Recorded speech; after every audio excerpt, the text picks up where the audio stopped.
Hello again.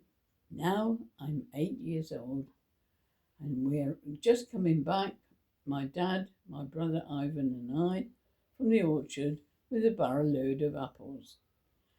As we're walking down Beer Cart Lane, because now we've moved, we're living in a house which was owned by the company for which Dad worked. As we're walking down Beer Cart Lane, Mr. Parker comes out and shouts and says, "We're at war. War's been declared." Oh dear. I thought, oh, what's that mean? What does that mean? And Dad said, "Don't worry, let's go straight on and go straight home," which we did with all these apples. Got in. I can remember now my mum was crying. And I said, why are you crying? And I was shushed because when I was young, children were seen and not heard. So nothing was ever discussed. There was a war on, and 3 weeks or a month or so later, it didn't seem very long, my dad was called back into the army. So we had no dad again. We had a dad, but he was away in the army. So now there's my elder brothers living with us, and me, Ivan, and Irene. And oh dear me, suddenly the siren went. Well, the siren was really scary. And we were told to get under the table for safety. So we children got under the kitchen table and had to wait there till the other siren went, which was a hooter. And it was called, commonly, Tugboat Annie. And when the hooter went, you knew you could come out from under the table, which we did. And then as kids, we went to play in the yard. Well, in this yard, it was used as a stable. Huge yard it was, but on one side there were the stables. And the stableman was called Mr. Nye, N-Y-E, Mr. Nye. And he used to look after the horses. He was wonderful. And he took us into the stables to see the horses, and they were huge. Well, a little child, golly, well, they were huge, big shy horses. And these shy horses were used to cart the beer barrels to pubs. And I can remember being them stacked up side by side. Fascinating. And the horses were so good. That was wonderful. And then my dad came home on leave. Didn't know what that meant, but we were told Dad was coming home on leave. So Dad came home very brown, very brown. Where's he been? What have you been doing? What you put on your face, Daddy? He said, "No, that's the sunshine." And he'd been away, not in India again, but he'd been outside, and it was a very hot summer. And I knew that. And oh gosh, I have to stop. Sorry. Dad explained to us when all was well and what he'd been doing. And I knew he was a corporal. Well, a corporal had 2 stripes on his arm. And that was wonderful. We thought that was super. Daddy's a corporal. Little did we know about anything to do with forces or anything else. And he was only home for a little while, and that was, I don't know, guess about a week or a fortnight, I don't know, but it wasn't very long. And he had to go back again. Well, it always used to upset me when he went back. I didn't like it at all. But there you go. Now, suddenly, war began to get very, very dangerous. We had lots of aeroplanes going over, and the sirens started to go more and more each day. And we were very, very frightened. And my mum was so brave, so brave. She would gather us together and said, "Under the table."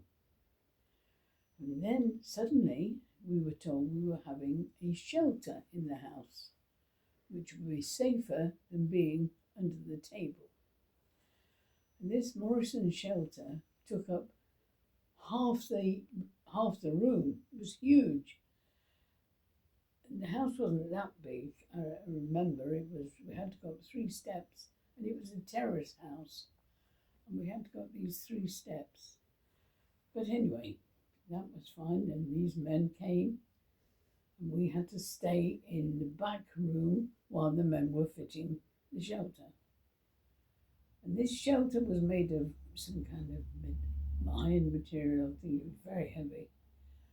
And you had to get in this shelter when the siren went and bring up a grill which you had to fix on to the screws that were sticking out of the top. I'm sure you know what I'm talking about.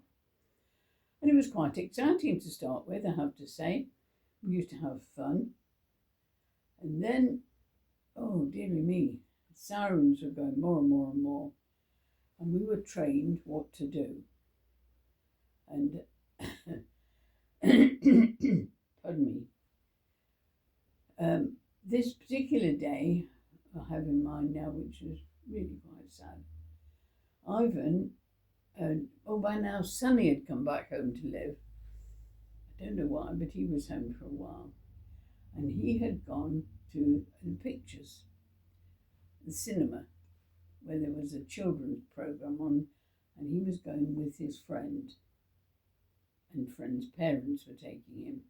Ivan was also going out to look at an aeroplane, a Messerschmitt, which was a German plane that had been brought down in Canterbury and put on show in a car showroom called Dashwood's. I used to love to go to Dashwood's to look at the toys, which left Mum, Irene and I at home. Irene and I were playing. Well, she didn't really play that much, to be honest, because she was always hanging on to Mum's apron. Wherever Mum went, Mum always had a smock apron on, and she was used to hang on to it. And in those days, when anything was on sale, it was a grapevine. There were no mobiles or telephones or anything like that. Well, there were, but we didn't have any. And the grapevine had said, Mrs. Emerson said, Ruth, there's bananas on sale at the bottom. They're going to be on sale at whatever time it was. I know it was afternoon, but I don't know what time it was. So they all go and get into this queue, and I'm left to look after Irene. Well, Irene hated being apart from my mum. She was terrified. And I didn't mind. I really thought I was quite grown up. But Irene started to cry. Anyway, I think we were drawing or something, and the siren went. And when the siren went, you got straight into the Morrison shelter. I went in trying to get Irene to come in with me. She screamed and screamed, wouldn't come. I managed to get her in from the kitchen to the front room, got her by the side, got hold of her caliper and dragged her into this shelter to be with me safely. She was screaming, I will never forget it, screaming her head off.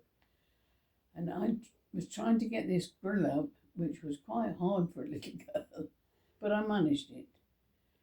Got the grill on, and just as we got the grill on, the bombs started to fall, and the noise was terrifying.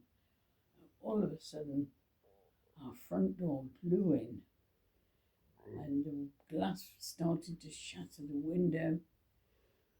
It was terrifying. Had I not got my sister into the shelter with me, there's no doubt she would have been killed, because the door flew off. I could hear the women screaming in the street, and I could hear my mum. You know your mum screams when it screams, believe me.